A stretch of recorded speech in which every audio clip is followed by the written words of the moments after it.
आपके लिए हिंदी में रूपांतर कर दे रहा हूं।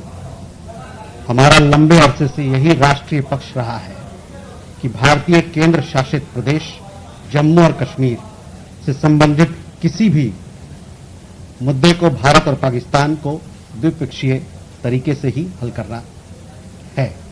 इस नीति में कोई बदलाव तरीके से ही हल करना है। इस नीति में कोई बदलाव नहीं हुआ है।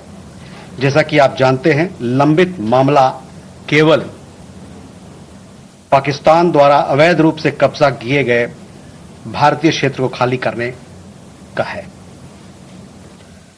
Siddhant, you had another question regarding ceasefire and what sort of role other countries played, etc. See, the specific date, time and wording of the understanding was worked out between the DGMOs of the two countries at their phone call on 10th May 2025, commencing at 15:35 hours. The Foreign Secretary had made a statement in this regard, as you would be aware. The request for this call was received by MEA from the Pakistani High Commission at 12:37 hours. The Pakistani side had initial difficulties connecting the hotline connecting to the Indian side due to technical difficulties. The timing was then decided based on the availability of the Indian DGMO at 15:35 hours. You will of course appreciate that early on 10th morning, we had mounted an extremely effective attack on key Pakistani Air Force bases. That was the reason they were now willing to stop firing and military action. Let me be clear, it was the force of Indian arms that compelled Pakistan to stop its firing. As regards conversations with other nations, the message from India was clear and consistent, and exactly the same message that we were conveying from public platforms was the one conveyed in private conversations. It was that India was responding to the 22nd April terrorist attack by targeting the terrorist infrastructure. However, if the Pakistani armed forces fire, Indian armed forces will fire back. If Pakistan stops, India will also stop. This was also the message that was conveyed to the Pakistani side at the time of the commencement of Operation Sindhur, which was not heeded to by the Pakistani side at that time. It is natural that many foreign leaders who heard this from us would have shared it with their Pakistani interlocutors. Jessica, you had a question on IWT. The other day you saw that after the CCS decision, this Indus Waters Treaty has been put in abeyance. I would also like to take you back a little. The IWT, the Indus Waters Treaty, was concluded in the spirit of goodwill and friendship as specified in the preamble of the treaty. However, Pakistan has held these principles in abeyance by its promotion of cross-border terrorism for several decades now. Now, as per CCS decision that I referred to of 23rd April, India will keep the treaty in abeyance until Pakistan credibly and irrevocably abjures its support for cross-border terrorism. Please also note that climate change, demographic shifts and technological changes have created new realities on ground as well. Kandirmi had a question regarding trade matters. From the time of Operation Sindhur, commenced on 7th May, till the understanding on cessation of firing and military action on 10th May, there were conversations between Indian and US leaders on the evolving military situation. The issue of trade did not come up in any of these discussions.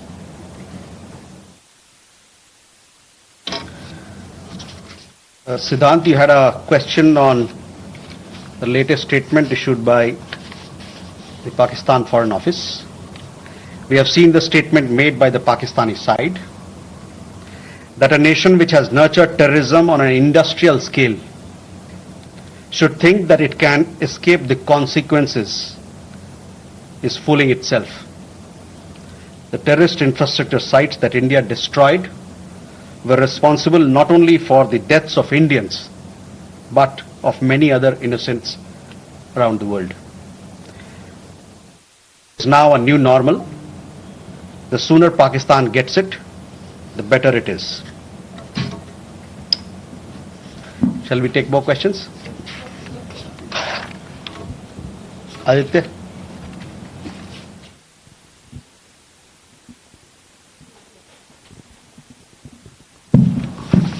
Mr. Jaiswal, I have two quick questions. One, that some of the Indian diplomats who have given interviews abroad have said that India has electronic intercepts and gathered intelligence linking to Pahalgam attackers to the handlers, and they have been planning more attacks. So have you given any kind of this evidence to the foreign attaches and diplomats that were briefed today, and in the context of ambassadors also that were briefed earlier? And yeah, that's about it. Megha?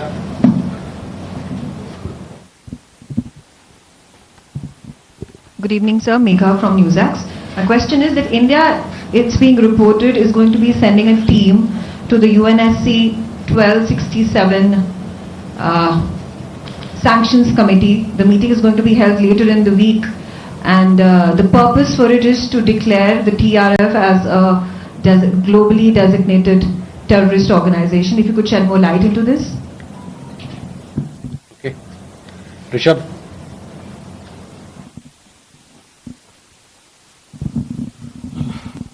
Spokesperson, good evening. Rishabh from Times. Now, I have just two questions here. Pakistan Foreign Minister Ishaq Dar has given an interview to CNN, and where he has claimed success and suggested that India was keen to have the ceasefire. Your comments on that?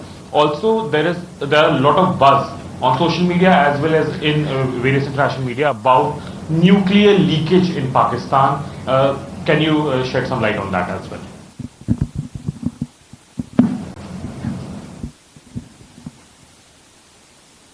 Manas? This is Manas from PTI. US President Donald Trump, again he claimed yesterday that he stopped a nuclear conflict between India and Pakistan, and he stopped escalation and saved millions of lives through by reaching out to both capitals. He even said that in fact he pressured India and Pakistan to just come forward for the cessation of hostilities, saying that if you don't do, then I will stop trade with both the countries.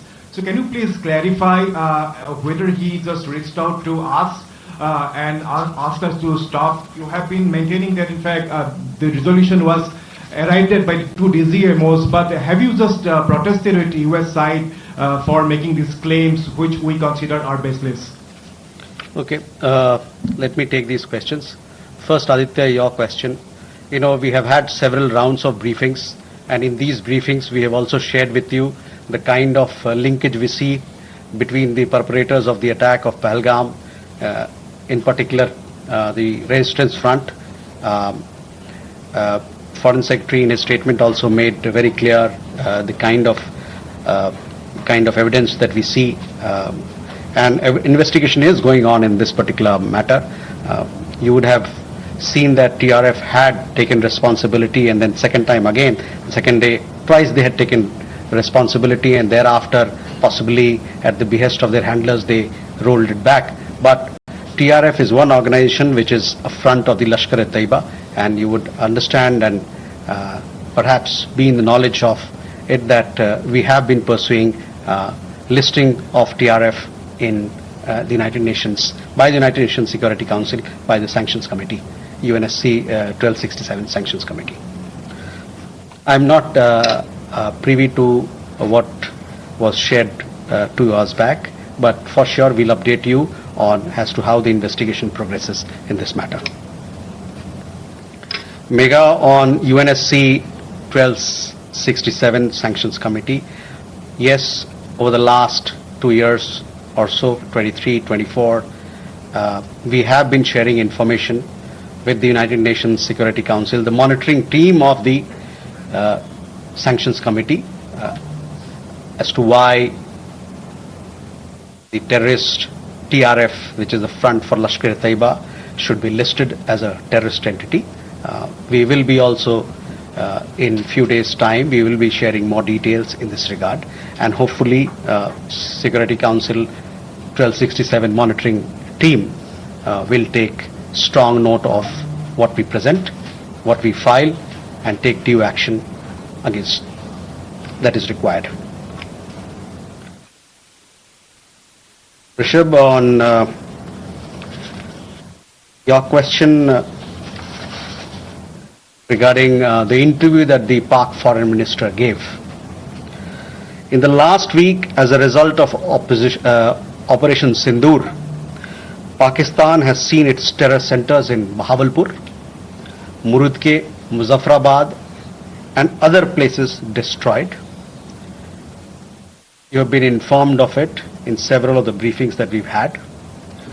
Thereafter, its military capabilities were significantly degraded by us and key air bases effectively put out of action. If the Pakistani FM wishes to project these as achievement, obviously he is welcome to do so. Where India is concerned, our stand was very clear and consistent from the start. We would target terrorist infrastructure operating out of Pakistan. If the Pakistani military stayed out, there would be no problem. If they fired on us, we would respond suitably. Till the night of 9th May, Pakistan was threatening India with a massive assault. Once their attempt failed on 10th May morning, and they received a devastating Indian counter response, their tune changed, and their DGMO eventually reached out to us. I just referred to the timings, etc., as to when they reached out. In essence, India's position remained the same. Pakistan's position changed on 10th May morning after its air bases were effectively put out of action. All you have to do is to look at who called who to negotiate the terms of the cessation of firing. By the way, we are living in a day and age where you have satellite pictures available commercially. I urge you to look at the satellite pictures of the sites which Pakistan says or claims to have attacked in. Contrast it with the sites and places which we successfully targeted and destroyed. That will give you a clear answer. Claiming victory is an old habit.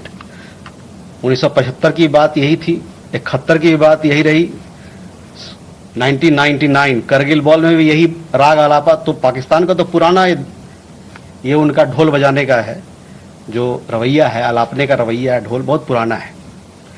परस्त हो जाओ लेकिन ढोल बजाओ.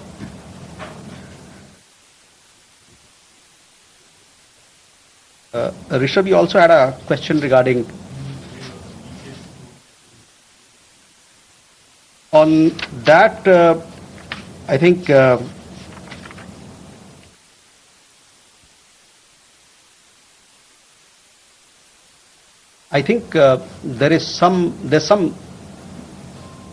are 2-3 things there.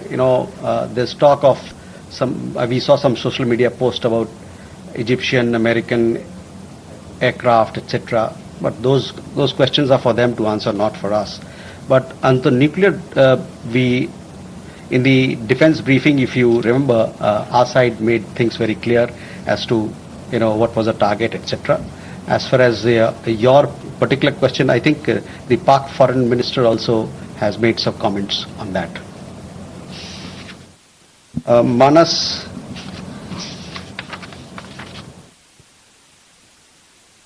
about nuclear issue that you pointed out. See, the military action from our side was entirely in the conventional domain. This was also made very clear in the defense briefing yesterday. There were some questions also which were asked. There were some reports, however, that Pakistan National Command Authority will meet on 10th May, which we saw, but this was later denied by them. Pakistan FM has himself denied the nuclear angle on record. So, Rishabh, that also answers your question. As you know, India has a firm stance that it will not give in to nuclear blackmail or allow cross-border terrorism to be conducted invoking it. In conversations with various countries, we have also cautioned that their subscribing to such scenarios could hurt them in their own region.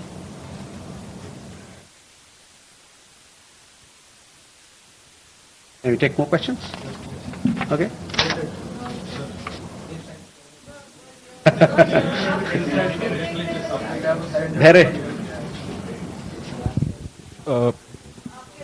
Good evening, sir. Here Maheshwari from Sputnik, sir. Just a clarification. Secretary Marco Rubio tweeted that India and Pakistan had agreed to ceasefire as well as start talks on a broad range of issues at a neutral site. So would it be possible to get a clarification on this if we agreed to that?